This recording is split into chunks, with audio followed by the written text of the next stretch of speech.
there's always something negative about everything, right? And so like we just really try to drive home the fact that like because the technology is not going anywhere, kids are going to grow up with it, and we just want to make sure that their first introduction to technology is as safe and healthy as it can be, and that frankly starts with us. Hello everyone, my name is Kyle Walgren, and yes, this is another episode of the Business of Education. Today's guest is Melissa Cash. She is the CEO and co-founder of a company called Pok Pok, which is an award-winning company focused on the fostering of creativity in children through play. Their flagship app, Pok Pok Playroom, has made significant traction. It's actually an award-winning product. It has won awards, including 2021 Apple Design Award, 2023 Apple Store Award, and the Good Housekeeping Best Parenting Award, among others. But one of the things that I find most fascinating, she has been named one of the top 100 most powerful Canadians in 2024, highlighting her influence and success in the tech and education sector. Melissa, thank you for coming on the pod. Thanks for having me, Kyle. Melissa, thanks for bearing with me as we went through all the mistakes, getting back into the swing of things. But I'm excited to learn about Pok Pok, and I think the people that listen to this would be interested to hear about it as well. Could you give us a brief overview of what you guys do? Sure. So, Pok Pok at its core is an app for children ages 2 to 8 years old. And it's essentially a collection of Montessori inspired digital toys that spark imagination and creative thinking and problem solving and social emotional learning and all of those like really juicy skills that kids need for life, not just for the classroom. So, there are no rules, no menus. There's actually zero language in the app. And it's Oh, all wow. like a child-led kind of fun sandbox. I always like to say it's kind of like if you took all the toys from your living room floor and plopped them into a digital space with no rules, no instructions, just an open-ended kind of mess of toys. That's looks like my living room right now. I'm a father of 4 kids, and my youngest is 2, so that's probably a direct reflection of what my living room looks like right now. Um, you're the CEO of the company, but your background is in product. You were product designer for baby and toddler products at Walt Disney Company, one of the most renowned children's companies in the world. How important has product been on this side of the table when building your own company? It's of the utmost importance. I would say it's our very first priority always. Not only myself, but my co-founders and most of our team are pretty product obsessed people. So we we've always designed this company to be product led growth first, and I think that's definitely paid off for us. I mean, just as an example of that is we were what some might say finished developing the app in the middle of the pandemic and or sorry, when the pandemic struck, and we felt like it wasn't ready yet, and we had so many people trying to convince us just to launch anyway because COVID had struck, as I'm sure you know, being a parent of so many children, that like it's really hard. So but we felt like it just wasn't perfect, and in startup land everyone just tells you like make an MVP and get it out there, and I think 9 out of 10 times that's probably the right thing to do. But when it came to something as critical as like a children's learning product, we wanted it to be 11 out of 10 before we brought it to market, especially because it was so different than what everyone else was doing. So we spent another year still perfecting it, polishing it, testing it, and then ended up launching about a year after COVID hit. And we have no regrets. I mean, I think it's paid off in spades, just given like the reputation of the quality of the product. And so, yeah, product experience for kids and for parents goes into pretty much every decision we make. That's interesting. I do a morning live called 3 Minutes on Ice where I do an ice bath and I talk about startup problems in real time. This morning's episode was called The Icy Road to Product Market Fit. So it's interesting that you said that because I said almost the opposite of what, or I said almost 100% of what you just said. Get your product to market.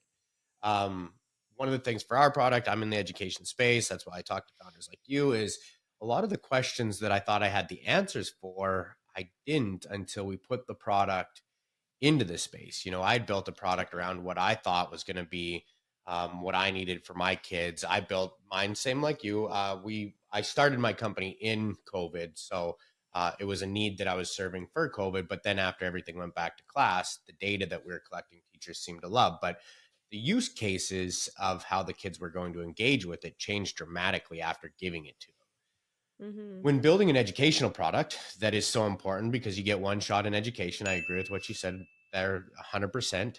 And they hold you to a higher level of accountability in education. I'll give you an example.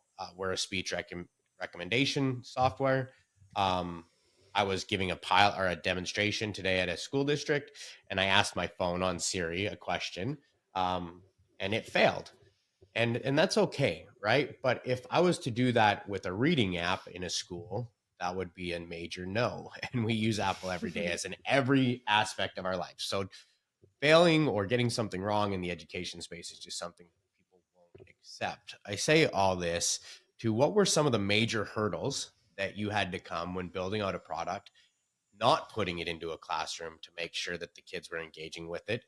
And how did you go through identifying what those challenges were going to be with children prior to going to market? Because it sounds like you guys did it right and got it all right.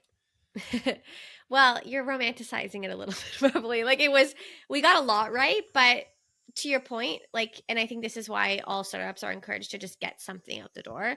Like, you'll never learn more than when your product's really on the market. Because no matter how many playtesters you have and how many parents you talk to, or kids or teachers or whatever, when it comes down to spending money on a product, it's still a very different ball game. So I will say that even though we kind of perfected, quote unquote, the product before we brought it to market, there was still a ton of iteration that happened after that. So um, I mean, we learned a lot. We did a lot of play testing from basically day zero. Like when my co-founders Esther and Mateus first had the spark of an idea to make something for their older son, they worked on it on a weekend. They put the iPad in front of him and saw what happened. So it was like we always had play testers right there from day one through Mm-hmm. our own children, and then also all of the other kids and families we knew. But then as we brought the product into the market, things shifted. Like like again, when it comes to actually paying for it, it's always different. So what was the same was the engagement. Kids loved the app.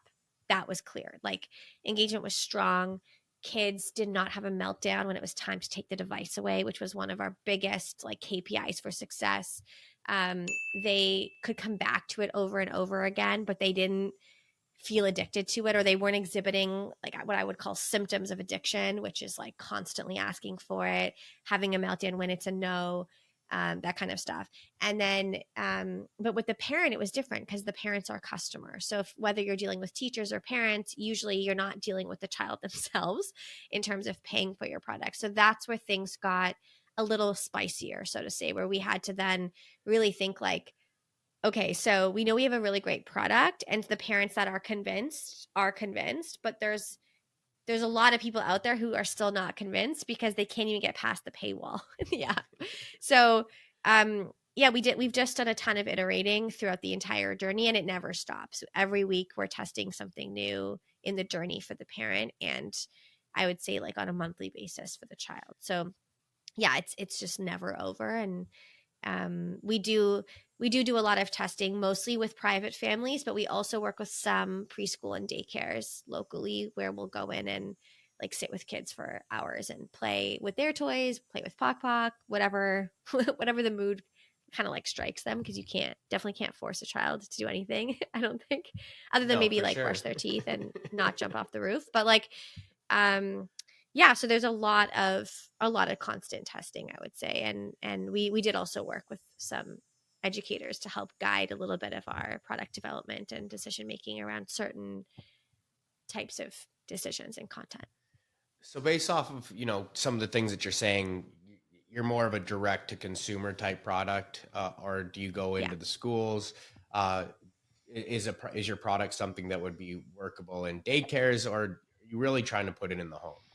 We're really direct to consumer. That's our core business. There are schools, daycares, preschools that use Pok Pok in the classroom, but it's really not our core mission. And I think the short answer as to why is really just because the age range for Pok Pok is mostly pre grade one, which is most of the time private. So getting into those schools is like a door-to-door sales job, not like a district-wide situation. And I think that alone really deterred us. And also, as a parent myself who pays for my son to go to daycare, which is private, it's not covered by the government. I don't want him sitting on a screen all day if I'm paying thousands of dollars a month, even though I know that there is a lot of value in screen time. Example, Pok Pok. I'm paying thousands of dollars for him to like play with other kids, go outside, get paint in his hair, etc. So it just, yeah, it just didn't align, honestly. That's not to say it doesn't happen, but we just let them buy the annual subscription that everyone else is paying for and use it in as many classrooms as they want. And that I agree with everything you just said. We do the same. Our kids go to uh, Mother's Day Out, it's called, but we're there, and that was some of the first questions we ask: are they going to be on devices all day? Or are they going to be, engaging with children? So that is super important. One of the things that early in our life cycle, we thought we were a consumer product as well. But we were concerned about the cost of customer acquisition. Marketing to parents is very expensive. What are some of the things that you guys did early on to try and get market validation or, penetrate into the market that most startup founders may not have thought of to try and do that gritty thing and make a dollar last? There are two things we did very early, like at launch and even before launch, to prepare for this and to really try to squeeze as much juice as we could out of organic growth. The first one was PR. So my background before Disney and a little bit after was in PR. So I knew how to do that myself. And I started sharing Pok Pok with journalists that would be relevant who I knew had kids. We got them in testing. The pandemic really helped with that because they were all looking for stuff for their kids to do anyway. And then they felt like they were part of the journey. I would give them a code, they would download the beta. A few weeks later, I would send them an email, ask for their feedback, see what they thought. A few weeks after that, I would like share news and just very, very slowly kind of welcome them into the brand. And for those of them whose kids were using it, most of them are still using it today after, over 3 years. Um, and what was cool is that when it was time to actually announce our launch, they were so excited because they felt like they were part of the journey the whole time or for a significant amount of time, even though it might have just been like 1 to 3 months for some of them. But they would write all these articles. It was all earned. So we didn't pay for any of this. And they would just talk about how much their kids love this app and how exciting it was. And this new company just emerged. And so that was a really great way to drum up organic content. That was not just a one-off, but also a lot of those journalists who actually use it with their kids continue to cover it even to this day. So it was a really good investment, but it does take a lot of time. And so you need time and you need a spreadsheet and you need to just kind of grind through it. The other thing we did was we did something that really doesn't scale. So I don't know if you know Paul Graham. He's like one of the founders of Y Combinator, but he wrote Yes. this really famous essay called Do Things That Don't Scale. And we were very inspired by that and decided that we're going to do something crazy at launch that we'll probably have to stop doing after like 6 to 12 months. But I'll tell you, 3 years in, we're still doing it now because it's just too valuable to stop. And it's what we call play kits. So when you sign up for a Pok Pok free trial, you are given the option to request a free play kit mailed to your house. And we actually mail you a free kit of activities for your kid. It comes with a handwritten note from my co-founder and I. And all of the activities are recyclable and they're all extensions of the app, but in like physical, more craft play. They get stickers and most importantly, they get mail. And I don't know what toddler on earth is getting mail, but my son does not get any mail. So when kids get the mail, they're so excited. Parents are floored by the handwritten note, and especially because we send it to them when they haven't even committed to a subscription yet. And so our initial thought was we'll get them the envelope before they convert to trial within that period, and then that will help convert them. But unfortunately, we underestimated the mail system and it never works fast enough. But we do see a huge boost in top of the funnel conversion rates and retention rates for any family that's ever received a play kit.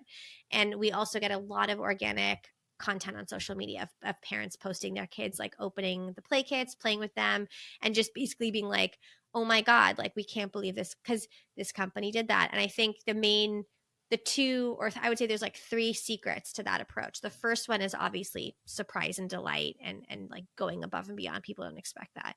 The second thing is that we're doing something without asking them for anything in return. So it's like a true selfless act where like a lot of the times when you like get something from a company like that, it comes with like a discount for like an upsell or like something that, or another company has like sponsored that gift. And so it just feels like salesy and a little bit more icky. And so this is just like a pure thing. We're just like here. And the third thing it does is it makes this like foreign unknown tech company that made this app your kid is using feel human, because we write the notes ourselves, but also because it brings that digital play into the physical world. And so parents really appreciate, oh, this kind of physical play that my kid's doing with the kit feels wonderful. It's just like any other toy or craft they would be doing. So the app has got to be the same. And so it just kind of connects those dots. I will say it is getting very expensive. And we're actually currently right now like in discussions, and it's been going on for weeks and we still don't have a solution, which is like, should we keep doing it? Because it's it costs a ton of money. My mom is now the person who like manages the play kits because she has to like collate stuff, address, mail. It's a whole operation, and it's um it's expensive. So we're really like, as we grow faster and faster every year, we're like, shit, like when do we switch it off? Because it does have such an impact. So that's not necessarily like free in the true sense of organic, but because we're paying for it. But it's definitely cheaper than user acquisition, or like paid marketing on Facebook, let's say. So I, yeah. I love that. And as you're saying this, I'm wondering if it's a Canadian component of how we do things. I live in Texas now. I grew up in Canada, but every time I meet somebody new, they're like, "Oh, Canadians are so nice." And as you're saying this, this is something that I've pounded in at work B2B, but I pounded into my sales team that after you leave a campus, you need to make sure that a gift shows up on site just to thank them for taking the meeting. And I'm not saying like something traditional, make it that's unique for that location, that they're going to be appreciative. Let them know that, we understand that their time is valuable, and whether they do anything with this or not, we just want to be grateful for them giving us 30 minutes to talk to them. Mm-hmm. And it does convert very well. And it was something that I learned a long time ago when I was learning how to do public speaking, because I was told that PR is the best way to build a business. So I was learning about how to be a public speaker. So there's just so many things that you're saying that I truly believe wholeheartedly, wholeheartedly in. And I think, there's another a saying that a lady that I work with has said to me 100 times: visibility creates credibility. So when publications are talking about you nonstop, people feel like they can trust you a little bit easier and let you into their home. And that's been something that I do. And there's 100 articles written about our product, but I focused on the PR thing as well while building our company. Just like you, I didn't have, I was taking major notes when you were giving me saying these things on how to do it. I'm like, oh, that's way better. But so anybody listening to this, there's been some gold dropped already. There, you know, one of the things that we get, and social media is a beautiful thing, but we always get all these comments sometimes. How dare you put reading on a tablet? Kids are stuck on a screen so much. How do you deal with the pushback of the mom that thinks that tablets are the devil? And, how do you try and bring comfort to let people know that your product's safe and, kids aren't going to get addicted to Yeah, that's a great question. I think the thing is like we're parents too. And so I know that fear of just the whole shebang of parenting is scary, and there's always something you're really scared is going to screw up your kid, make them unhealthy, ruin their life, etc. And technology is definitely one of the things that feels the heaviest right now, like sort of in this decade. And we we talk about it all the time because technology is not going to go anywhere. So we try to explain to parents that like you can absolutely go totally anti-technology in your home and do no screens for your children, and I would respect you, I would understand you, and I wouldn't judge you for it. But what I don't love is the like public shaming of companies that are trying to make these technologies better for kids. So I think when we try to we're not here to indoctrinate people and like use like screen time propaganda like it's great for kids. I think our mission is really just to try to make parents feel as safe with Pok Pok and open-minded to technology in general as they do with a lot of the other toys that their kids are playing with, because just like you can I just watched this video of a dad on Instagram who was like, "Your kid, like, do you recognize this lithium battery? Like, my son swallowed one, like." and and he's like, "It is." He's like, "After my son swallowed it, and we were in the hospital. Luckily, he was fine. But he's like, it's so dangerous, and it's in like 50% of the toys that were in his house." And I was like, so those toy companies are not getting shit on, pardon my language, for You're using good. batteries to power the toys. And I think like if there's always something negative about everything, right? And so like we just really try to drive home the fact that like because the technology is not going anywhere, kids are going to grow up with it, and we just want to make sure that their first introduction to technology is as safe and healthy as it can be, and that frankly starts with us, you know. I think because we're so afraid of it as parents because we're all addicted to it and because we fear the impact it's having in our own lives. So I think if you can just build a healthy relationship with it yourself, it's so much easier to do the same with your kids.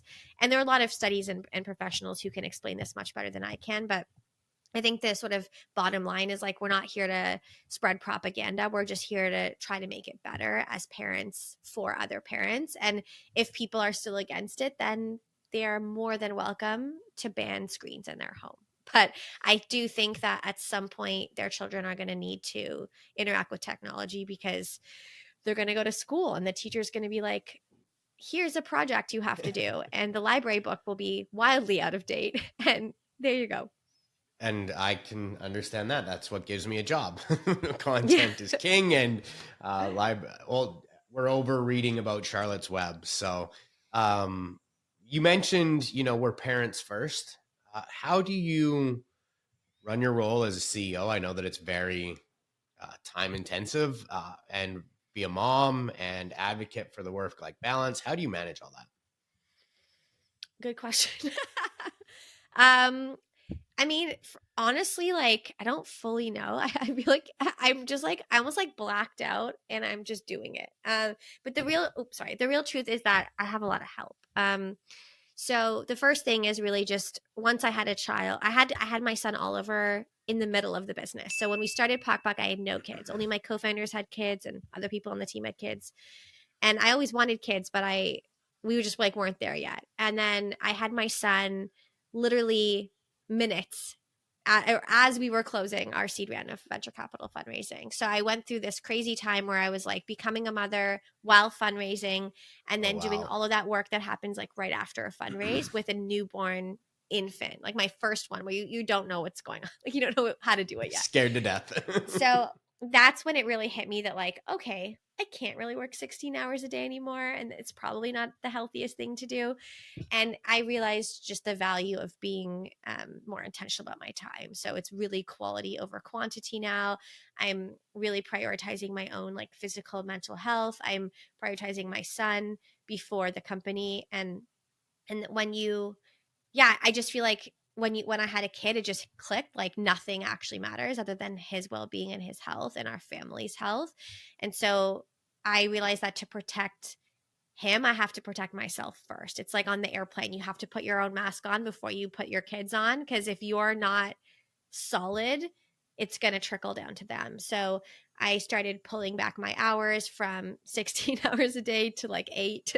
And then I obviously took some time off when he was born. And now on a day to day basis, I probably realistically work maybe like 6 hours during core business time. And then I'll come back once he's asleep and deal with anything that still needs to get done. And some weeks it's every night where I'm like at my computer Right. till 11. But some weeks I'm done at 4, I pick him up from daycare, and then I have my evening because I've just gotten it done. So I think just really being comfortable setting those boundaries with yourself is really important, and not listening to that voice of like, well, what will my colleagues think if I'm not working or if I'm not online at this time? What will my investors think if I didn't respond to them on a Sunday? Like, and really just doing what I want to do, because I just learned to start trusting myself. And then again, like, of course, lots and lots of help. I have a wonderful husband, great family. My son goes to daycare full time, so I have the business day. Um, and then I also hired my first assistant, which I had never had before, and that was a very Right.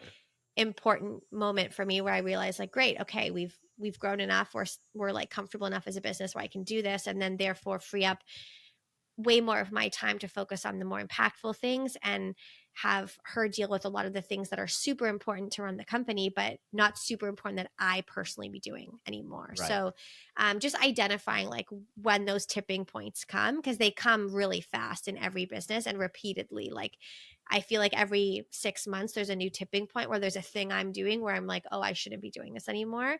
And I think like our jobs as leaders is to make ourselves completely uh, useless, basically. Where like if we pull out of the company for 3 months, things will still be fine. So I'm always trying to optimize my schedule to make myself obsolete. Being more intentional. I love every way that you said that. And uh, it's way easier to do it before you have a family. But once you have the family, you just put a better perspective on it. I think you work harder and you're, like I said, you're more intentional with your time and where you're going to spend your time. Uh, for me, I just start earlier. You know what I mean? My kids aren't up at 5 a.m. So I can go, hammer out a lot of stuff before there's any distractions. So when people come into the office, I don't feel guilty about leaving, if I need to leave at noon, because I just put in, 3.5 hours of peaceful work that nobody distracted me. And it ultimately got, maybe Yeah. 8 hours worth of tasks done if somebody was in the office. So just finding a way to utilize and capitalize on your time is super important, especially being a parent, building a company. Um, I've got two questions just to be mindful of your time. For people coming into the space, what advice would you give entrepreneurs creating products for children? Because it's such a hard market. It's really hard. I would say if you do too much research into how difficult it is, you're not going to do You're it. not going to So do it. I would say, like, don't go in blind. Like, do your research, of course, but if we had looked at every single reality of the space, like, all roads would have pointed to like Pok Pok won't make it, and we're making it. So I think just having a little bit of faith in what you're doing and focusing on the impact of it, especially I think with kids products. Like, most of us who start businesses for kids not don't do it because it's just super sexy and easy, but because like we really care about this mission. So Mhm. I think being driven by that is really important, while taking into account the challenges. And then also, don't forget the parent or the teacher or whoever that gatekeeper is, because they are, if not more important, just as important as the child themselves, because you can't just build for a kid, because they're never going to be the decision maker, especially when we're talking, like 10 and under. So really think about who your customer is versus who your user is, and make that differentiation like as early as you can. And it's almost like two separate missions, and they should overlap and align perfectly. But yeah, in some days I feel like we're running two companies. We're running one for the kids and one for the parents. I So can understand that. yeah, just being like really, really mindful of that differentiation and the challenges that come with the fact that your user isn't your customer necessarily. And what I always end every show with is, what is the importance of your network? And to somebody that's never utilized their network, what's some advice that you could give a new founder on capitalizing on the opportunities that their network could present? If you hate networking, if it makes you itchy, if you feel like it's the worst thing you ever want to do, and you just cringe at the thought of it, you have to get over it, because business is networking is business. Like, that's that. So you have to find a way to make yourself comfortable, and if that means doing something like a podcast because you're just terrified of going in person, start a podcast just to build the connections. Or if you're really, really good in person, but you cringe at the idea of like preparing and cold emailing people and LinkedIn and all that stuff, then go to events. Like, find the thing that you're good at and you like, and lean in really hard, because every single thing that's come to me in my entire career, like Pok Pok or otherwise, has been through my network. So you just can't underestimate it. And as cringy as LinkedIn can be, I think I do highly recommend that entrepreneurs use it, because it just is what it is. Like it's just another tool in your tool belt. So I would say, yeah, find a way to make it work for you and prioritize it. I love LinkedIn. It is spammy a little bit, and I hate the thousands of sales messages I get. So LinkedIn people like find a better approach to, instead of just pitching a sale right off the top, try and bring some value first to somebody. Like maybe invite them on your podcast off LinkedIn and give them a chance to talk about what they're doing before you ever ask for something. Try and bring value. But I love LinkedIn. If somebody wants to get a hold of you, if somebody wants to get Pok Pok, how do they do it? Sure. So to download Pok Pok, you can just go to the App Store. It's called Pok Pok, Pokpok, or you can visit our website at playpokpok.com. We're going to be launching on Android this fall. So if anyone's listening that is only having an Android device, just stay tuned. We have a wait list though. If you want to get 25% off Android, little plug, go to our website and sign up. If you want to get in touch with me, LinkedIn is actually the best way, honestly. I'm Melissa Cash on LinkedIn. You'll find me very easily, I think. And yeah, look forward to hearing from people if they want to chat. Melissa, I'm so grateful for this. I learned a lot. I got a couple pages of notes in the 30 minutes that we got to have a conversation with. Like I told you before the show started, I do it for very selfish reasons because I want to learn. And I feel like the people in the trenches can teach you the best. So thank you so much for your time today. And I'm definitely going to reach out to have you on the show again, maybe after you launch the Android. Thank you. It was so nice to be here and learn more about Edsoma too. So really appreciate you having me, Kyle. Thank you so much, Melissa.